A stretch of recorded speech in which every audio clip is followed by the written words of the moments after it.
Okay. Ngizoqhubeka futhi from kule video engiyenzile beyimfishane yona. Okay. So okwenzeka ukuthi kuthe ba move out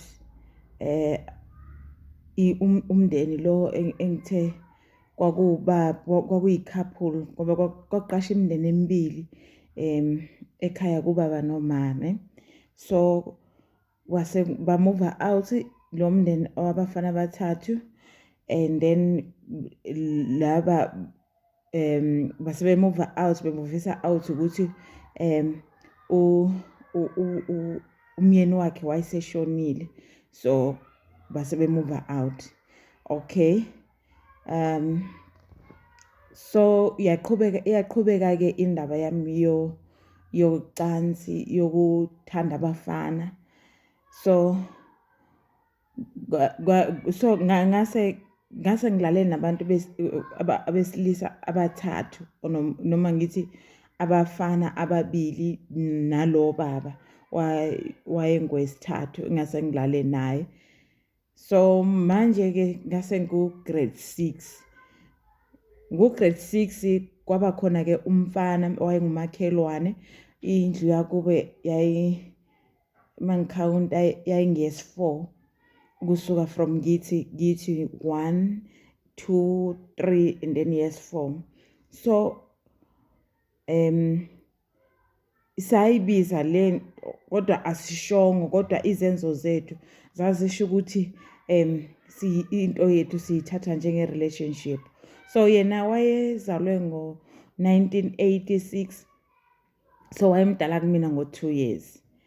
So yena ke senza kanje, yena angifaki under rap bonke engalala nabo after loya bhuti engithi babehlala bebathathu. Ngithanda ukusho ukuthi ngaba nemizwa, ngase ngiba nemizwa, ngase ngizwa ngilifuna nje ucansi, kubeke kanjalo. So angeke ngisakubeka ukuthi ngudlwengulwa manje. Njengoba naseqaleni ngishilo ukuthi ngingakubeka ngokuthi ngadlwengulwa, ngakubeka ngokuthi angidlwengulwanga.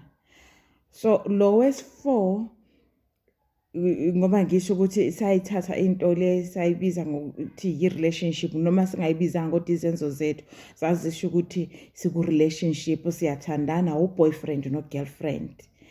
So yena sasilalana kanjena ke yena bekuthi njalo abazali bakhe uma bengekho esele yi1, mhlawumbe nobhuti wakho omncane, but most of the time esele yi1, besine code esasibizana ngayo, besinendlela esasibizana ngayo or indlela esasitshelana ngayo ukuthi ungeza.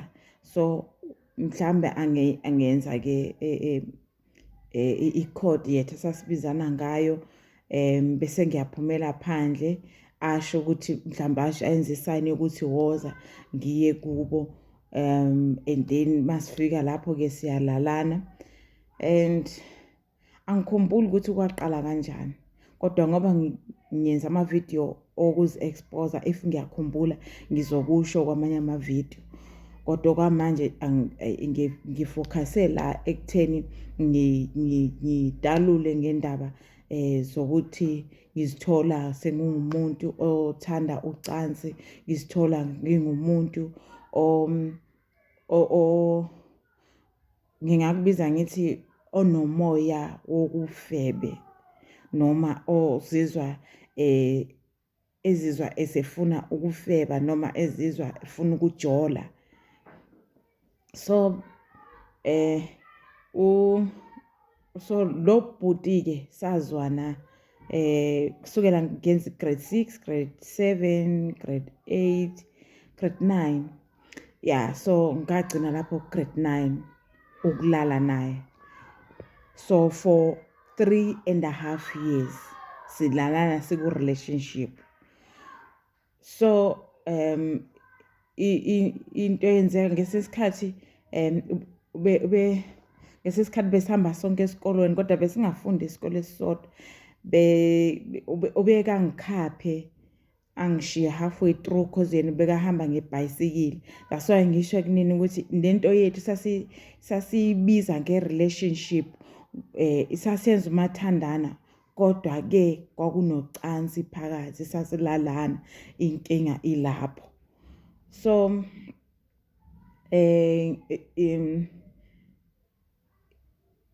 into yadala ke ukuthi silalane 3.5 years esikolweni. Kwakukhona noma ngithi igroup noma kwakuyisonto kodwa babeyibiza ngokuthi i-True Love Waits. So le True Love Waits yafika yasifundisa esikolweni, yasifundisa ngokuthi akufanele ukuthi mawusasemncane mawusaseyingane uye ocansini, akufanele ukuthi uyithole ungumuntu olalayo. Kodwa ke uNkulunkulu uyakwazi ukuthi akwenze ukuthi ma usungaseseyo intombi nto ukwazi ukuthi ngithi yi-second virgin. Babekhuluma ngesilungu so ngithi bayibiza ngokuthi yi-second virgin. So into emele iyenzeke ukuthi kumele uyeke ukuyocansini, kumele uyeke ukulala nabafana, kumele uyeke ukuthanda abafana. So ngayizwa leyo nto ngayizwa leyo nto ngayimamela. Ngaloko busuku ngayitshela ukuthi ngizoyeka ukuyocansini. Ngase ngina 14 years ngizoyeka ukuyocansini, ngizoyeka ukuthanda abafana. But ke ngisenze ngathatha i-decision le yayi-good kakhulu le decision. But manje inkinga yami nansi, inkinga yami ngacala ukuqamba amanga, ngayeka ukuyocansini ngase ngiqala ukuqamba amanga or ngase ngiqhubeka ukuqamba amanga. So ngaleso sikhathi ke angisamtshelanga ke ubhuti ukuthi mina sengithethe isinqumo sokuthi asiyeke ukuyocansini. Ngiyakhumbula ngesinye isikhathi ngithi mase siyekile sengingasayi mayenza ikhodi ngingasayi kodwa angimkwatelanga ngibingelela. Wangibuza ukuthi khona angenze khona ungiphoxile na? Ngathi ngasho kuyena ngathi cha akangiphoxanga. Wangibuza ukuthi manje inkinga ukuphi? Angishongo iqiniso ma engibuza ngathi ayisengidecide nje ukuthi ngingeze. Angishongo nanokuthi sengidecide ukuthi besingayocansini or kanjani. Angisakhumbuli ukuthi ngathini exactly kodwa angilishongo iqiniso. Wabona nje ngomuntu engasezi, wayeka kunjalo kangifostanga ke ukuthi kwasala kunjalo engenayo impendulo kuze kuyimanje enganayo impendulo ukuthi kwenzakaleni, why ngingasezi siqhubeke ngokulalana. So ngase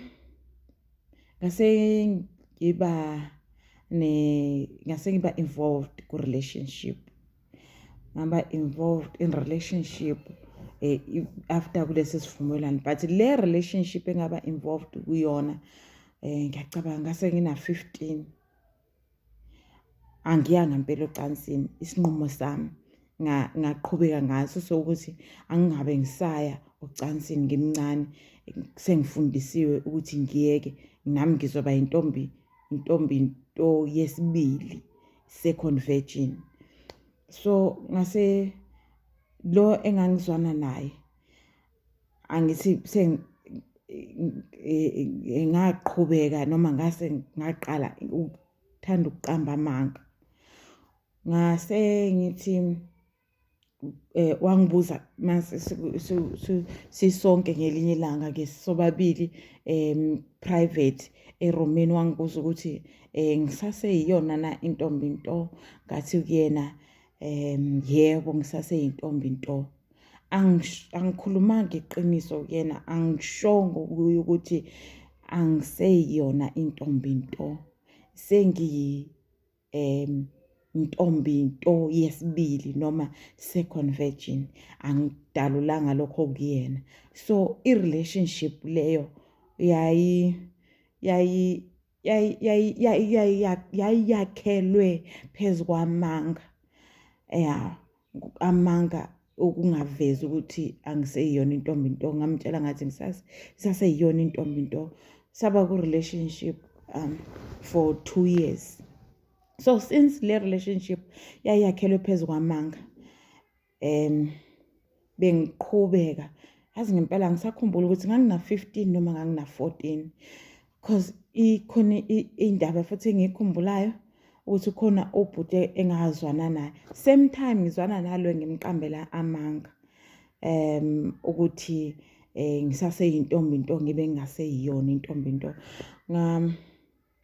Ngazwana nalo bhuti. Lo bhuti engangizwana naye wayeyi-boyfriend yomngani wami. Umngani wami noma ngithi abangani bami babengama-sisters ababe close.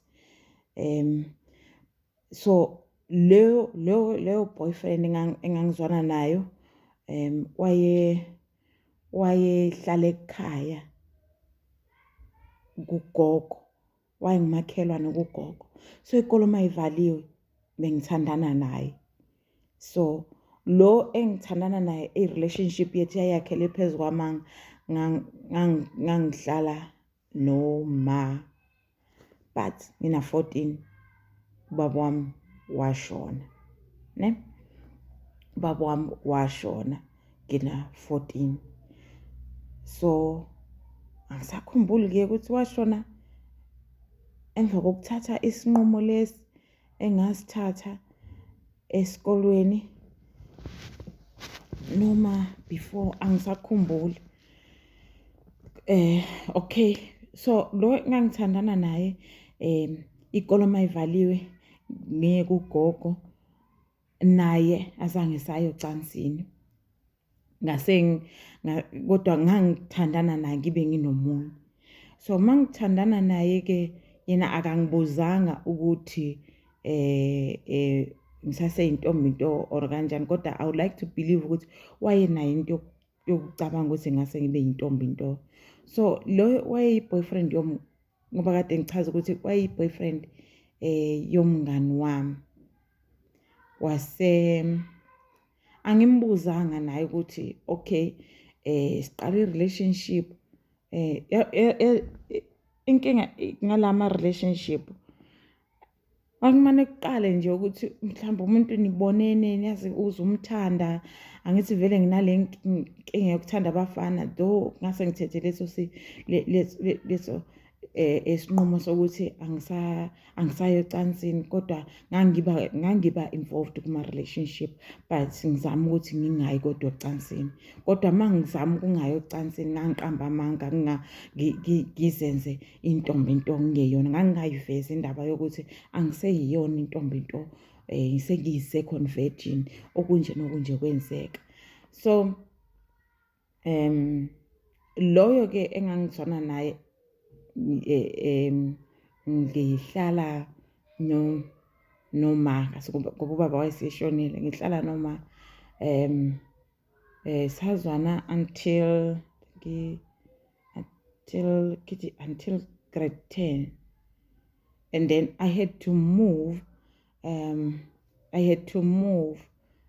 from my mom ngiyohlala no baba omncane nomama omncane.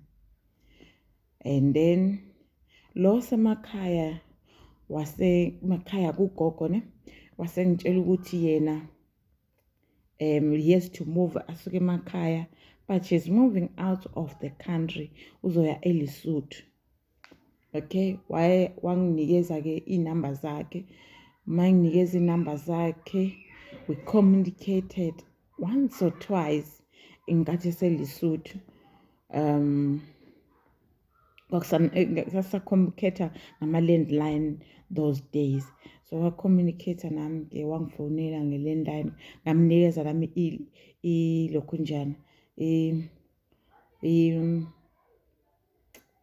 ithi i-telephone number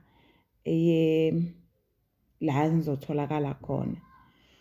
So yeah, we communicated, and then we lost communication. Nalobut wagcina seyimuve wayeLesotho. We lost communication. I don't know how, but we lost the communication. Okay. And then lona ke yena ngase ngimchazela ke ukuthi ngizomuva. So ngase ngimchazela ke naye ukuthi ngizoba kude nawe, ngizoyohlala nobaba omncane nomama omncane. Kodwa ngizokunikeza le number. Ngamnikeze kadadewethu ingane phela ka baba omncane. Cha ngenza kanjalo. Angisakhumbuli noma wayenayo ifoni ngalesa sikhathi. Okay, I think kwakune telephone. Yazini lokho engizokusho ngikhohliwe, mase ngikhumbula ngizoyenza enye video futhi ngizosho khona ukuthi ku video ngase ngikhohliwe indaba iyukuthi nokuthi. So kwasenzeka ke I think benginda 17.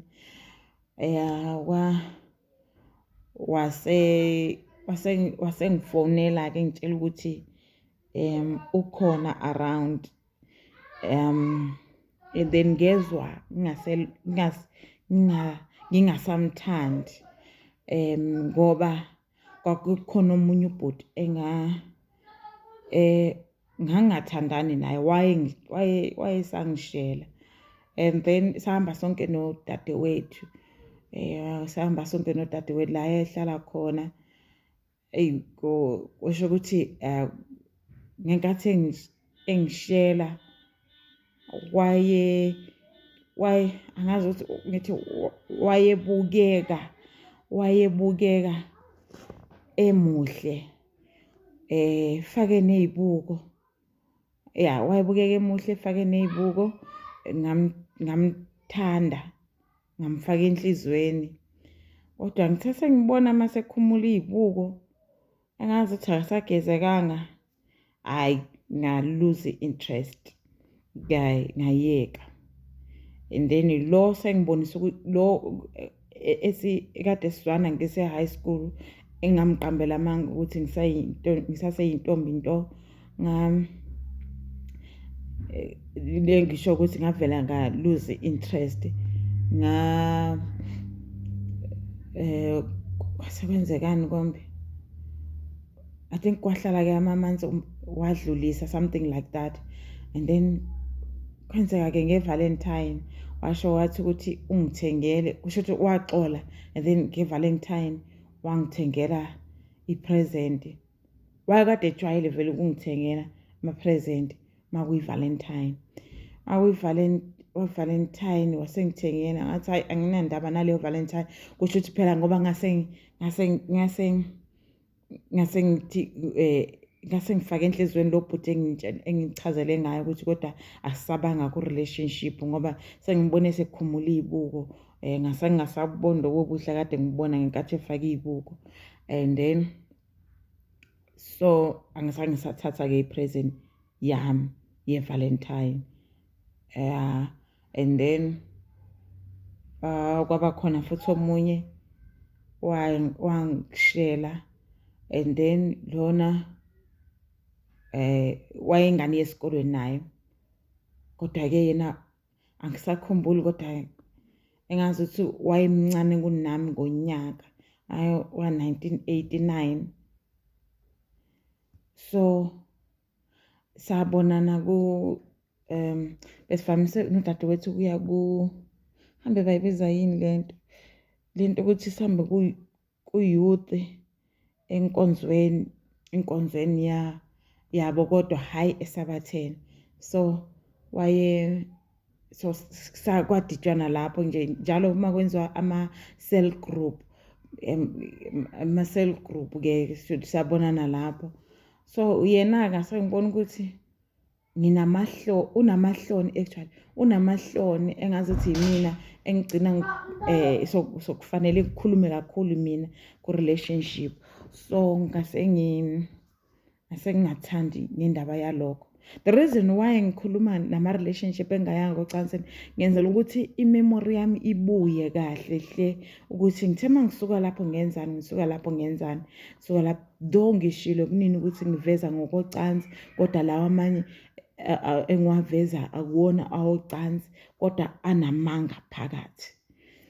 So kwenzeka ke ukuthi hayi ke asangaba ku relationship and then ngoba sengihlala nobaba omncane noma mncane bebene crash, they were running a business ye crash, they were owning a crash.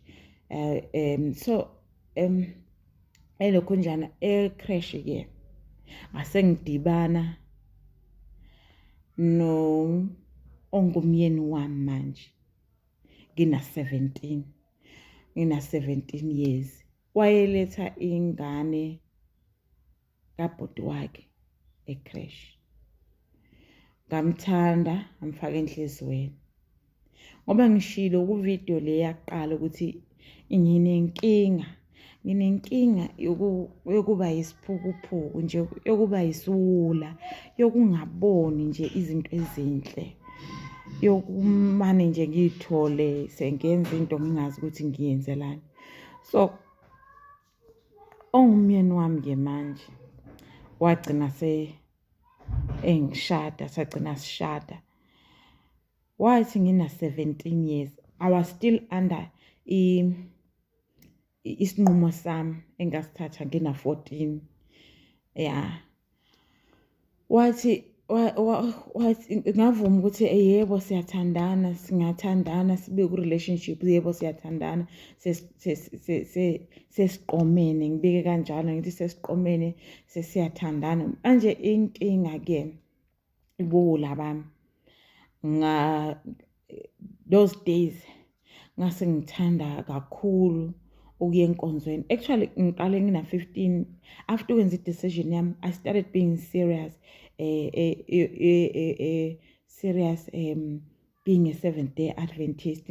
Ngalandela zonke inkonzo zasesabatheni ukuthi uba yini Pathfinder you think joina nama groups okucula ngicule. So ngase ngidedicated to every programs esabatheni. So manje ngase ngithi ke owagcina ugcine umyeni wami manje ngathi kuyena angeke ngikwazi ke ukuthi siqhubeke nge-relationship yethu ngenxa yokuthi wena ungumpentecost ukhonza ngeSonto, mina ngingumsabatha ngikhonza ngeSaturday.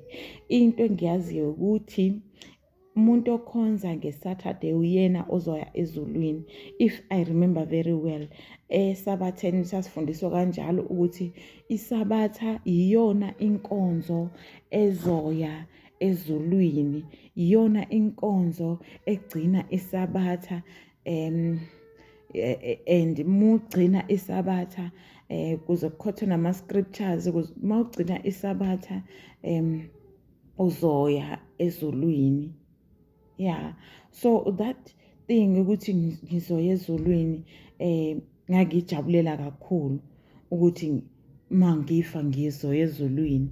So ngakujabulela lokho. Ngamtshela ukuthi angisikwazi, okay ngase ngithi in fact hayi ukuthi angesikwazi, siyathandana ne, kodwa ngisacela ukuthi kuphume ePentecost uze ngapha esabatheni. Wala wangaphuma ePentecost nami ngangaphuma esabatheni, yasala kanjalo i-relationship. And then kwenzeka ke sengina 18 kwangabi khona engizwana naye ukusuka ngaleso sikhathi, kwangabi khona engiba ku relationship naye kusuka ngaleso sikhathi. Kwase kuthi sengino 18 enzi matric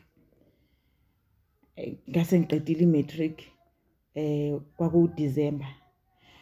Kwase kuba khona when I was walking from crash ngisiya ekhaya, sekuba ekhaya ubaba omncane nomamncane, kwase kuba khona ubhuti wadibana nami. I can't remember even his name, but ngiyakhumbula ukuthi kwase kuba khona ubhuti wadibana nami.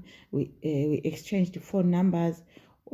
Ngangafuni ngaze ukuthi ngiyamziba, kodwa wangilandela until sengizofika. Manje ngasaba ukuthi if ngidibana nobaba omncane ngihamba nalo bhuti ngizoba nenkinga, ngizothini, angimnikeze inamba zami aphume kimi.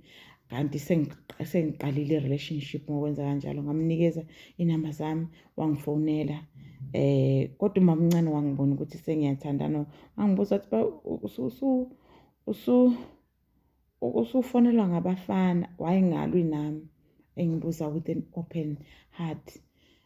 Ngahleka nje, ngakwenza nje ihlaya. So ngahleka nje, ngakwenza nje ihlaya.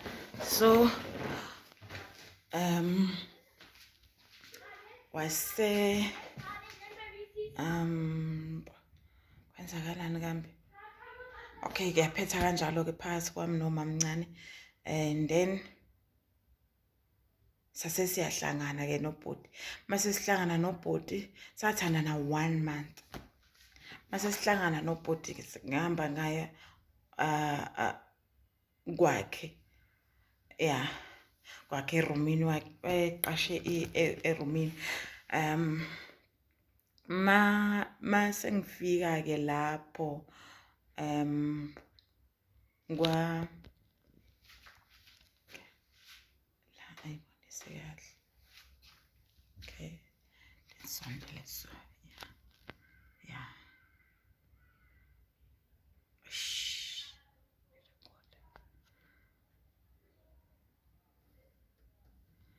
Okay, ningazi ngizama ukufuna indawo engazithi iyakhanya. Okay, so mase sifika-ke lapho salala sayocansini, sathandana 1 month, and then ayikho into embi angenza yona, ayikho into embi angenza yona, kodwa-ke khona into ayisho. Leyo nto ayisho yangiphatha kabi, kodwa ngangakwazi kuyena ukusho ukuthi lento eyishoyo ingiphatha kabi. So ngase ngimane ngiyeka i-relationship, kodwa yena angizange ngamane ngayeka i-relationship. I think this was the person whereby ngisho ngithi he was the only one. If ngizokhumbula kuma-videos wami ukuthi he's not the only one, ngizosho, but okwamanje ngiyakhumbula ukuthi is the only one engasho kuyena ukuthi asivale i-relationship yethu, because angizwa nje, kodwa ngaqamba amanga nakhona, angishongo exactly ukuthi yinto ayisho eyangiphatha kabi. So ngase ngithi kuyena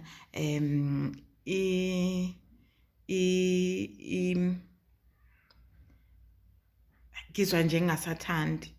Wasethi usho ngathi yemi ngizwa ngingasathandi. Wathi awusoze uphatheke kabi mase ngihamba naba, ngathi ngeke ngize ngiphatheke kabi, ngisho ngiyafuna ukuphuma kule relationship, asiyeke i-relationship yethu.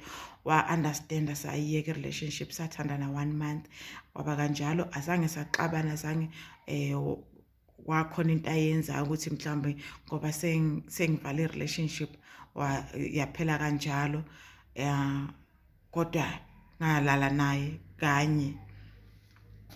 So after yena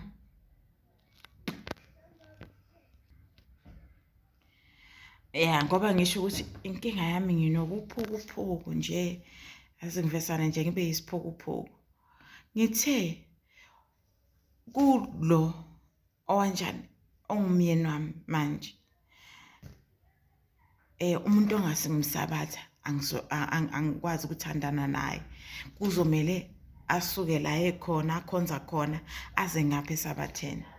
Kodwa kulomXhosa angizange ngakukhumbula lokho, angizange ngakucabanga lokho ukuthi konje nginama rules wami athi angithandani nomuntu ongeyena umsabatha, ngithandana nomuntu ongumsabatha uze siye sonke ezulwini. Hayi, angizange ngakucabanga konke lokho. Okay, manje and then kodwa sisaqhubeka siyabonana nongumyeni wamanje. Saqhubeka siyabonana since ingane kamfowabo iza ecrash. Lokho njana. Kabo ecrash kababa omncane nomama omncane. So siloke siyabonana. And then kwaba khona kwase kuba khona okay ukuthi singabe sabonana nongumyeni wami manje. Okay, nongumyeni wami ukuthi mangithi manje ngifila ngathi ngiyayiphazamisa nongumyeni wami ne nongumyeni wami. So base kwenze ukuthi yena ke kusho ukuthi ingane yomfowabo yaqhubeka iya ecrash.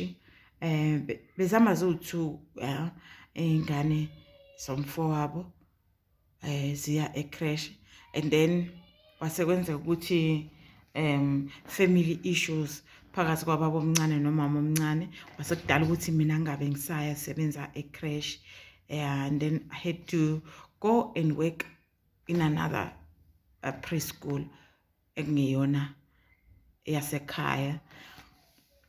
So bese ngiqedile matric ngina 19 until 20.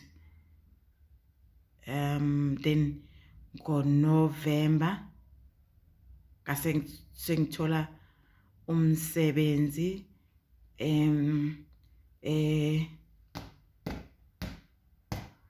okay, head office. Ngibeke kanjalo kwamanje ngithi head office ne okwamanje ngingavezi nje company angeke nje kanjalo kwamanje ngizoyiveza kodwa there's nothing wrong with the company, it's the best company anyway. Yeah, just khona nje ngifuna ukuqhubeka ngoku-expose kahle hle. Yeah, so manje masengitholile ke okay before ngithole kwase kuba khona engizwana naye. So kusho ukuthi after lo bhuti engizwane naye 1 month saphinde salala 1 month ngaya mangithi salala ngisho khona ukuya ocansini, and then ngase ngidibana ke nalo ke sazwana I think 2 months lapho lesazwana 2 months sahlukana kanjena ke. Nginento yokungaziphathi kahle, so that's why ngithi angazi noma ngakubeka ukuthi umoya wobufebe yini noma ibufebe.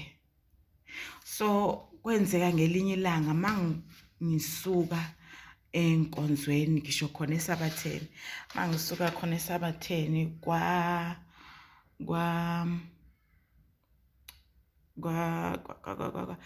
okay ngadibana nalo bhuti wayethanda ukudlala nje nami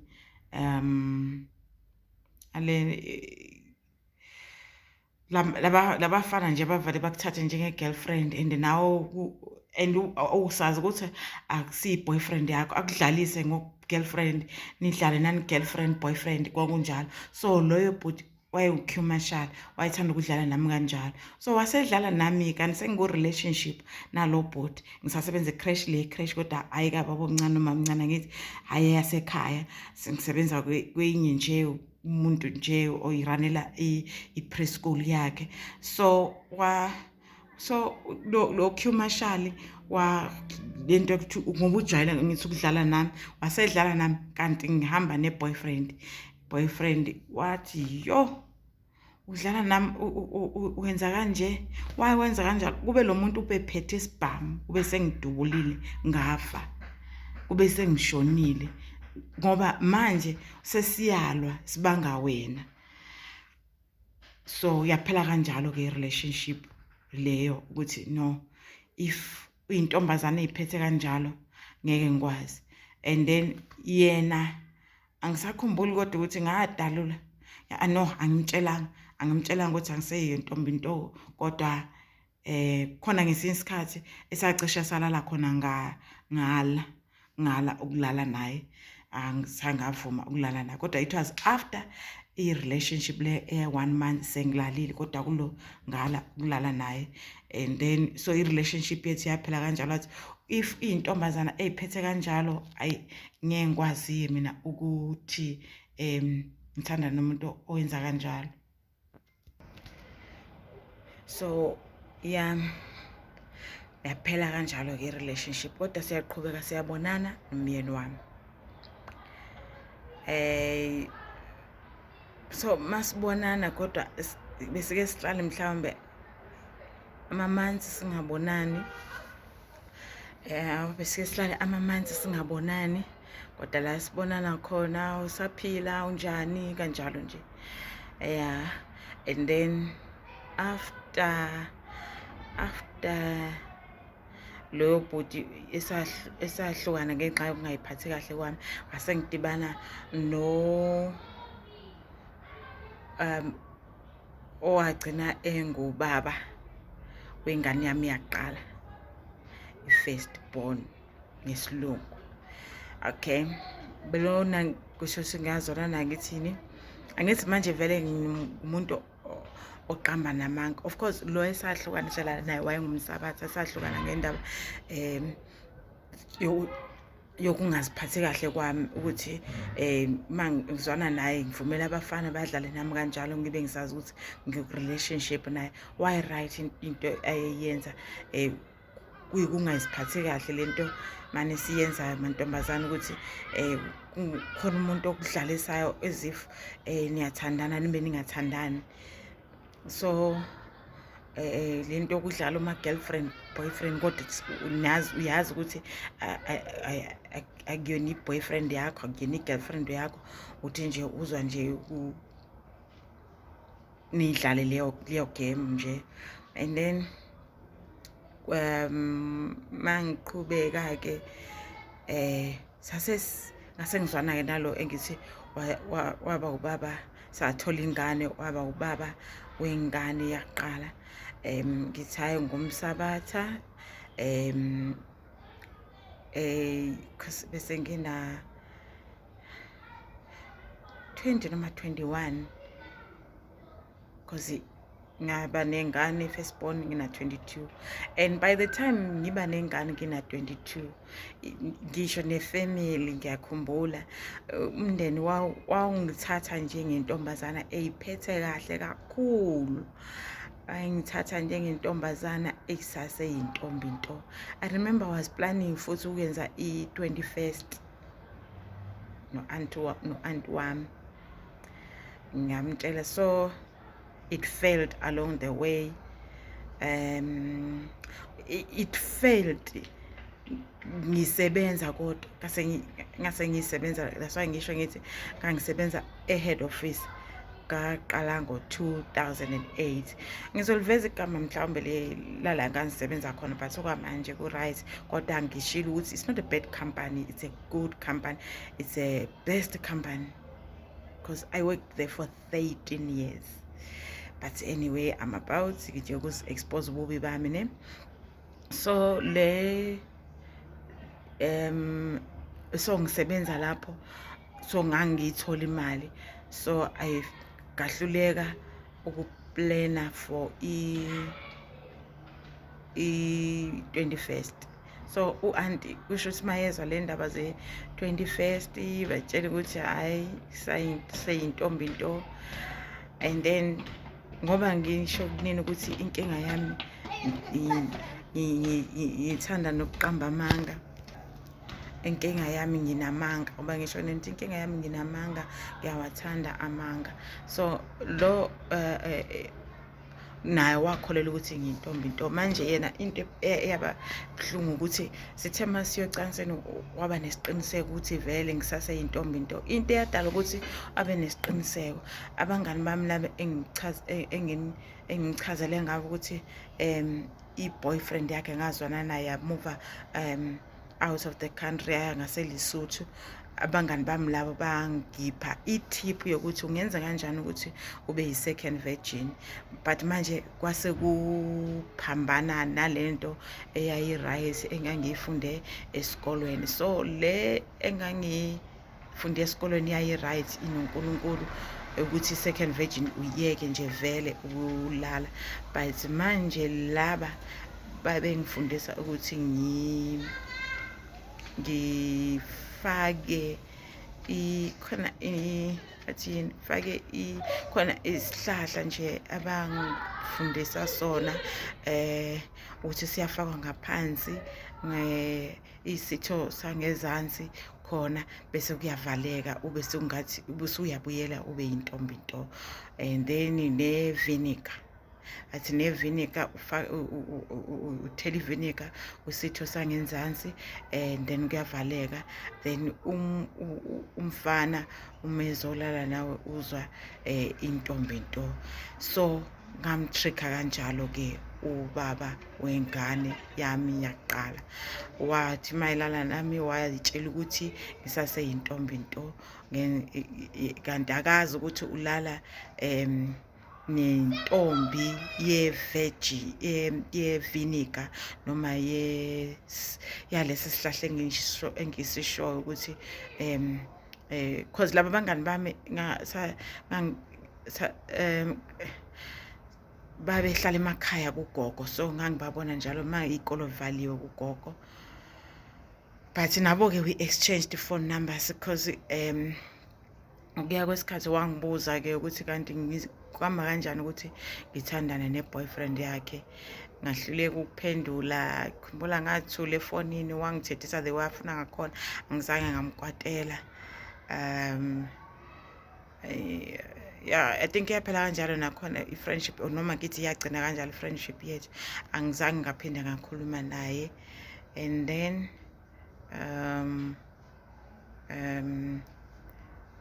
baba wengane yasesizwana 4 years. So baba wengane yena sahlukana ngoba ngangithi ngifuna